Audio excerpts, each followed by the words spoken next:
Chief Meteorologist Brad Panovich here. Well, we know the drought is continuing across the southeast, and that's not a shocker, but the wildfire risk is increasing as well. That's partially due to the drought, but also we can blame a lot of this on the damage from Hurricane Helene. If you remember, after Helene, there was a rapid assessment for the wildfire risk across the southeast. Now, it's natural to think with all those trees that were blown down from Florida, Georgia, South Carolina, Tennessee, and North Carolina, that would be fuel for fires. But initially, it wasn't the trees that were knocked down that were causing the problem.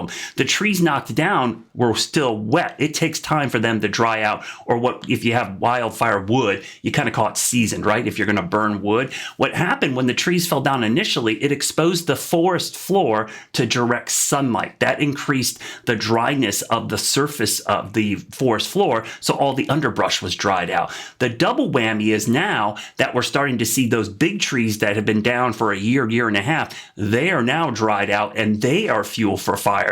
And then the third factor is the downed trees themselves block access to remote areas in the mountains, foothills, and remote rural areas where people just can't get to. The firefighters can't get there to fight them on the ground. So you have this triple whammy of effects that really causes the wildfire risk to be high. Then you throw in the severe to extreme drought, and it is the perfect storm for wildfires across the southeast. Until we get appreciable rainfall, this is going to be an issue. And for years to come, every time it dries out, that damage from Helene will raise its ugly head again and produce a wildfire risk here in the southeast.